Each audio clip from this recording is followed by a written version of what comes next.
Coming up on Politicat, we go behind the curtain with students canvassing for a congressional seat. And a look back at the first 365 days of the second Trump administration. Plus, Northwestern students react to the capture of Venezuelan President Nicolas Maduro. All that and more tonight on Politicat. It's your politics right now.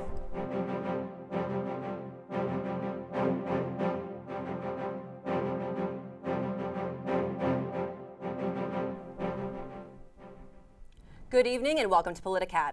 Alongside Zoe Singer, I'm Ananya Chugh. Today marks the one-year anniversary of President Trump's second term. And joining us now is Politicat's Tomas Moran with a look back at the past year in presidential politics. Tomas? Thanks, Ananya. Today marks 1 year since Donald Trump was inaugurated into his second non-consecutive term. Let's unpack 225 executive orders in just 365 days. Domestically, the Trump administration is stressing the deportation of undocumented immigrants, stating that the United States is quote-unquote under invasion. The deployment of ICE agents and the National Guard has played a major role in Trump's deportation efforts. Cities with Democratic Party mayors, such as Chicago, Los Angeles, and Washington, D.C., have been sites for federal agent deployments despite objections from local authorities and citizens. Minneapolis is now in the national spotlight due to the presence of over 3,000 federal officers and the killing of Renee Good by an ICE agent. On the international stage, the United States withdrew from the Paris Climate Agreement, shuttered USAID, and tariffed over 90 countries on the self-proclaimed Liberation Day in April.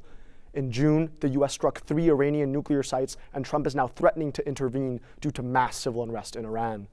Trump also led U.S. diplomatic interventions in Gaza, where a ceasefire deal was reached in October, but attacks persist on the ground, and Ukraine, which is still at war with Russia amidst tensions between Trump and Zelensky. The capture of Venezuelan President Nicolas Maduro less than 3 weeks ago has put that nation's future in doubt, with Trump stating that the U.S. would, quote, run the country after deposing the authoritarian regime. However, the second Trump administration will face its biggest challenge yet in 2026, the midterm elections. In light of Trump's big, beautiful bill, concerns over affordability, healthcare, and the expansion of presidential power manifested into the No Kings protests, which drew over 7 million in October, according to its organizers. Per The Economist, Trump's approval rating is at 40%, while 56% of Americans disapprove of his governance.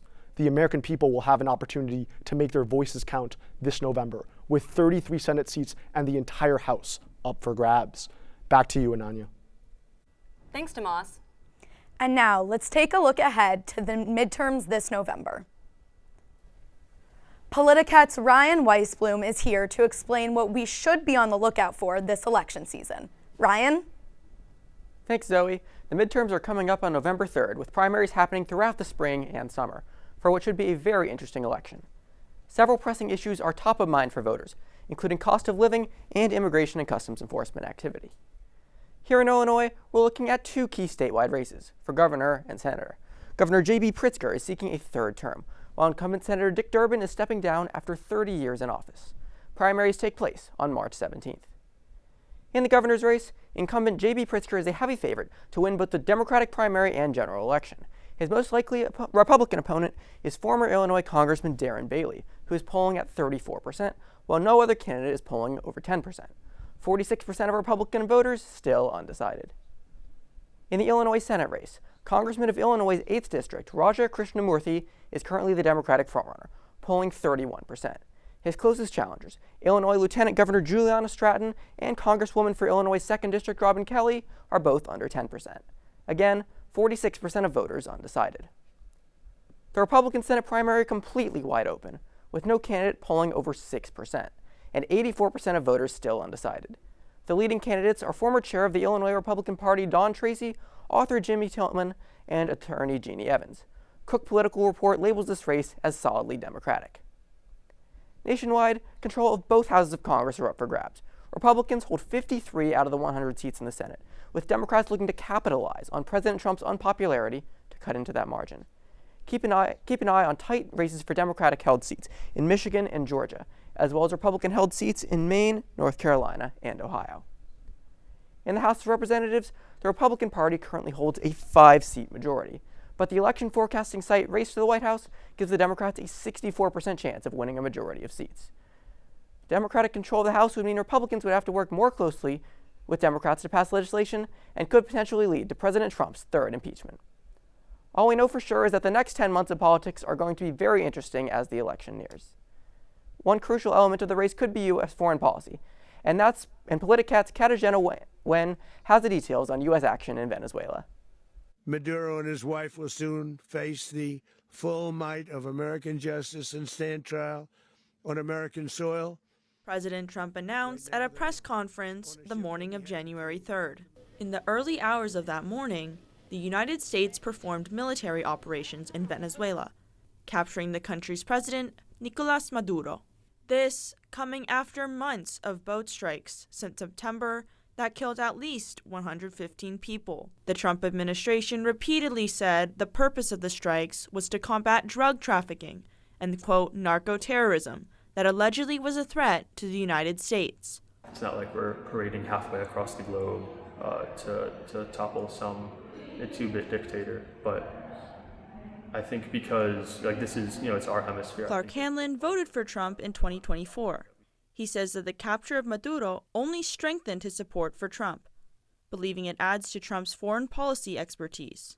That is the kind of statement of power which would assert an American ability to preserve the peace when in the face of more growing instability. Hanlon said that Trump's previous actions toward other countries, such as the assassination of Qasem Soleimani in Trump's first term, and last year's strikes on Iran, have led to little further conflict. He said that so far, he believes the capture of Maduro will have the same result. Given what's happened and what we know about what's happened, I would say I'm generally supportive of the kind of limited action that's been performed. According to a Reuters Ipsos poll, around a third of Americans support the U.S. military action to remove Maduro from office. Mark Quintanar, who describes himself as an independent, says he believes the capture of Maduro was justified. However, he says he disagreed with the boat strikes. It's just completely unjustifiable to strike a boat knowing nothing about it and just assuming that there's drugs on it. As co-president of Northwestern Political Union, Quintanar and the other executive members decided to hold a debate on whether the United States was justified in capturing Maduro. What it came down to, and I think that a lot of people held this opinion in the debate and also internationally, is that it was a good action that was done in the incorrect way. Katarzyna Nguyen, Northwestern News Network. Northwestern Political Union held a civics and snacks discussion earlier this evening with Professor Daniel Kirkmerrick about the current situation in Venezuela and the future of the Venezuela government. But before anyone gets to vote this November, the federal government is facing another potential shutdown in less than 10 days, with negotiations between lawmakers ongoing to keep federal agencies open. Politicat's Philip Lamb is here in the studio to break it all down. Philip, what can you tell us about this looming deadline? That's right, Ananya. We're approaching what could be another government shutdown if Congress fails to pass all of its spending bills by the end of this month. But you might be wondering, what makes this potential shutdown different from last year's? That one, of course, being the longest shutdown in history. It lasted 43 days and centered around the extension of enhanced Obamacare subsidies. But this time, it's different.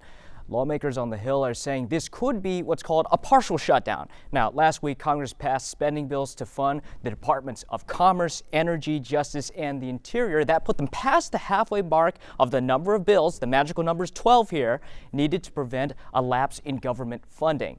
Now, a partial shutdown occurs when Congress fails to pass some spending bills, and that only affects certain agencies. A full government shutdown, on the other hand, as we saw last fall, impacts all non-essential government entities when Congress passes none of the required spending bills.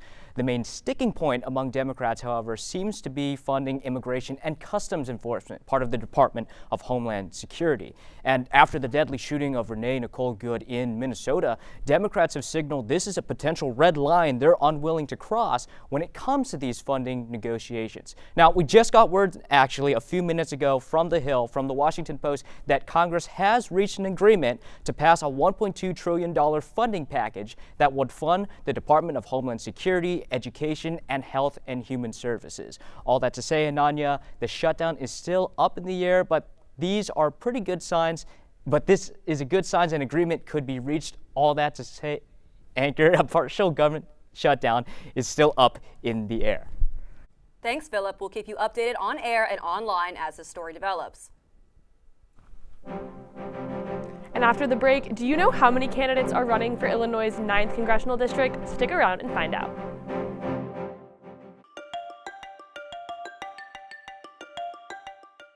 I'm Kelly McEvers, founding host of the NPR podcast Embedded. I'm James Edwards, host of the Unresolved podcast from Frontline. I'm Antonia Cereijido, former senior producer of Anything for Selena podcast and current executive producer at Elias Studios.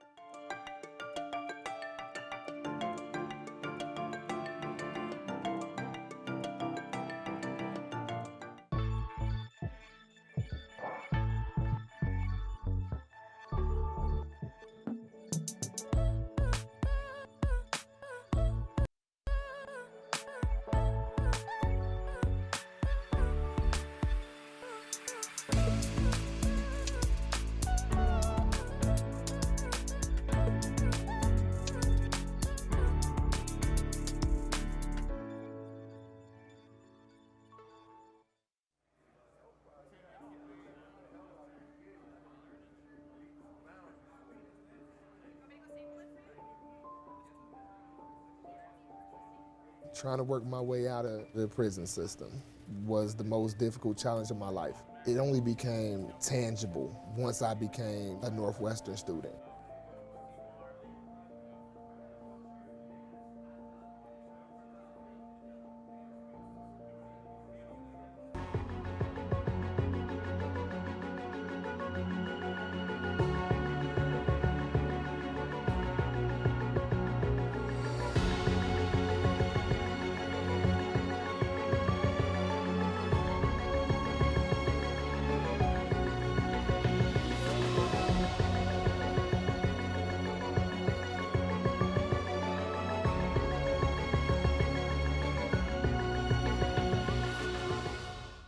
Welcome back.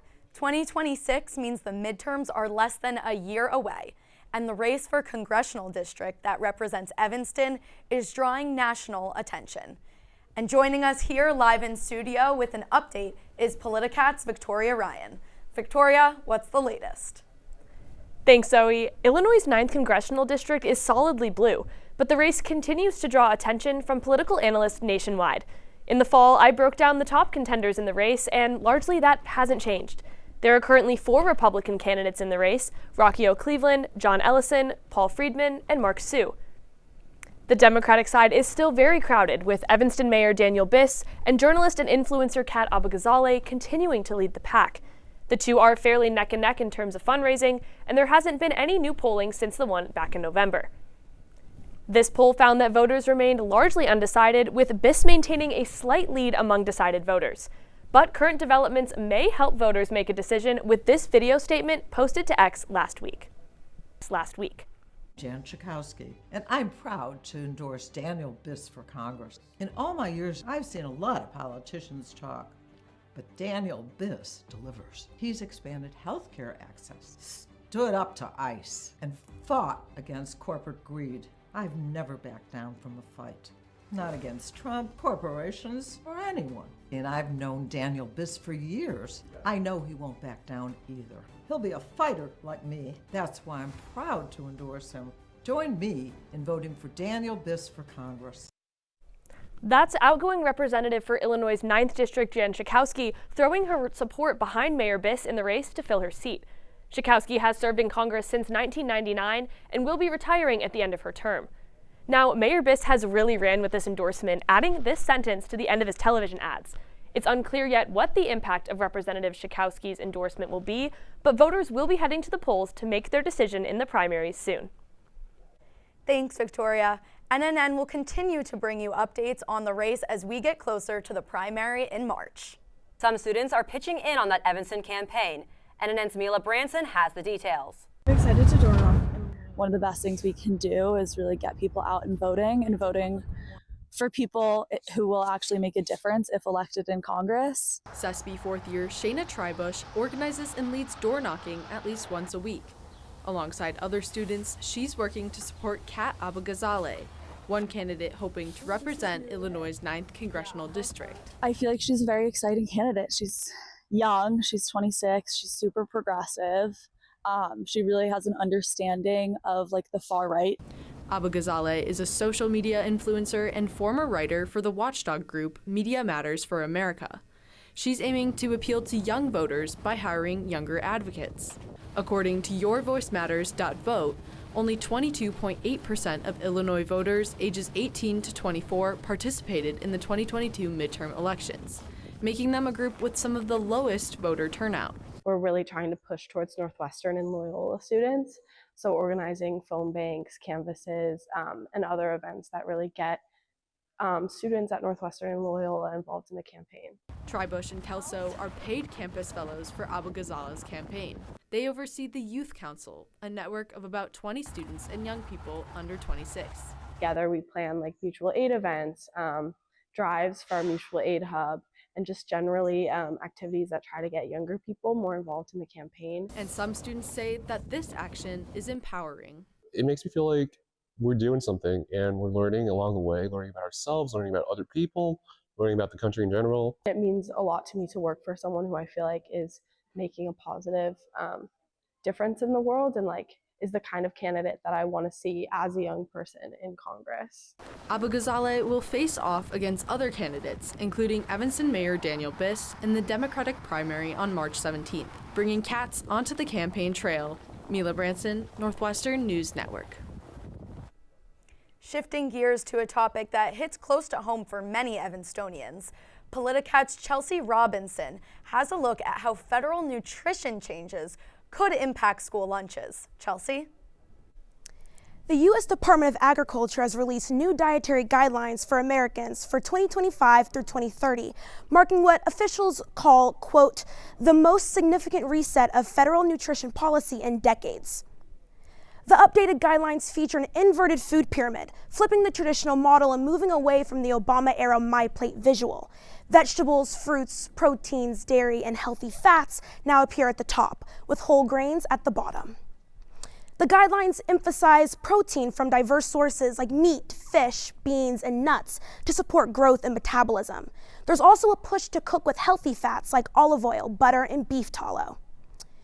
At the same time, they take a harder stance against processed and packaged foods, as well as added sugars, including a recommendation of 0 added sugar for children under 4. Supporters say the message is clear: eat real food. The USDA Secretary Brooke Rowland says the move is, quote, realigning our food system to support American farmers, ranchers, and companies that produce real food. The change comes as the U.S. faces a national health emergency. Majority of healthcare spending goes towards treating chronic disease, much of it linked to diet and lifestyle. More than 70% of American adults are overweight or obese, and nearly 1 in 3 adolescents has prediabetes. The changes could eventually impact what students are served in schools, since schools must meet federal nutritional standards. But school nutrition groups say applying the guidelines could be more challenging. More than 93% of school meal programs report they are not equipped to prepare all meals from scratch and decrease reliance on ultra-processed food, citing staffing shortages, lack of training, infrastructure limits, and rising food costs. Any updates to school meal standards will go through a multi-step process, meaning it could be years before students see any changes on their plates. For now, school districts like District 65 and ETHS District 202 are watching closely as the USDA determines how the new guidelines will shape cafeteria menus. Back to you. When we come back, an update on National Guard operations in Evanston.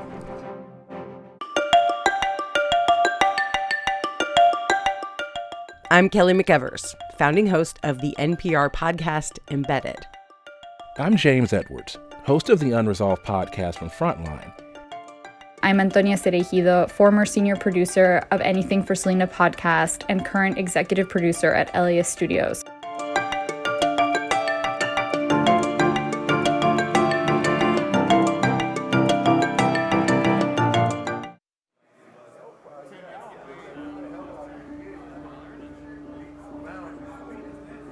My narrative, since I've been locked up and kind of made my transition, has been like redemption, accountability. When I come into the classroom environment, every individual that sits amongst me takes education seriously.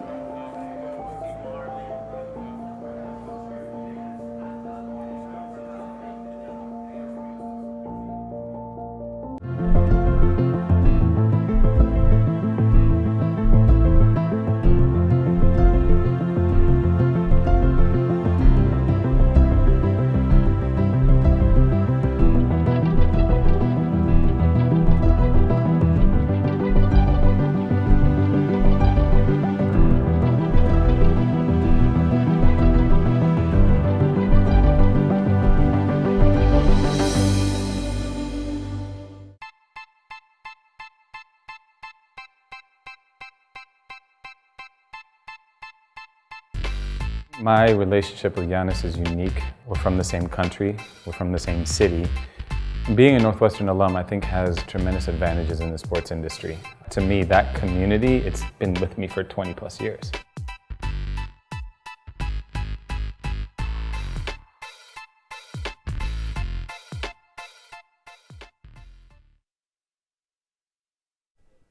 Welcome back. ICE raids continue nationwide with over 65,000 people currently in ICE detention. I took a look at how Northwestern is responding to an increased crackdown on immigration. Students' fear of deportation surged when federal immigration officers came to Evanston in September. Some Northwestern students are now calling on the university to better support visa-holding international students on campus. I have no doubt that Northwestern takes care of its international students, that they actually want to listen to us and help us, but it feels like that the university also doesn't know what to do. This always makes me carry my I-20, my I-94, which are like all my like documents that says that I'm like legally allowed to be here. Even like during the old administration, I always did it just to be aware. When asked for an official comment about Northwestern's policy if federal immigration agents come to campus, a spokesperson for the university pointed NNN to a September press release with links to a page detailing recent federal action and changes in immigration policy. We just want to have more support, to feel this support from the university, not just giving us checklists or things on the website, but actually helping us to look at the situation from different angles, maybe have more meetings with immigration lawyers who can explain us the risks. They would be very valuable. In this country, I'm a guest here and I need to adapt to whatever the condition is. The Office for International Students releases monthly newsletters with reminders about document requirements, academic qualifications, and legal rights. Students can also schedule one-on-one appointments with counselors. The problem is that the communication is so unclear, and it often feels like we have to fight for this information. The January newsletter did not include any events or resources specifically related to current detention or deportation activity. Students can sign up online for individual counseling with the Office for International Students. Northwestern's November agreement with the federal government to restore funding also included a clause that the university will, quote, determine whether steps are necessary to decrease financial reliance on foreign student admissions, though it's unclear what exactly that will mean for NU's international program. NNN will keep an eye out as the story develops. We will, and those immigration crackdowns have also come with National Guard troops deployed in many major cities. Politicat's Gabriela Umberher-Medalliu joins us with the latest. Good evening, Gabriela. This story goes back to early October 2025. President Trump federalized elements of the Illinois and Texas National Guard, ordering troops to Chicago to protect federal personnel and property during immigration enforcement operations. By mid-October, about 500 troops were out on the ground, 200 from Texas and 300 from Illinois. Tasked with securing ICE facilities and supporting federal agents, state and local officials all objected, however, saying the president did not have the authority to deploy state-based troops without the governor's consent. Illinois issued a temporary restraining order on October 9th, blocking the National Guard from operating in Illinois. The Seventh Circuit later upheld that order. This, however, did not go into effect immediately, and the National Guard remained in place from October through December, though it was sidelined as the legal battle continued. 4 weeks ago, the Supreme Court let the block stand, saying the administration had not shown legal authority to execute the law based using state troops. The court also indicated that the federal law Trump relied on, which allows the president to call up the National Guard during a rebellion or a time where he cannot execute U.S. law, refers to the regular U.S. military, not civilian law enforcement.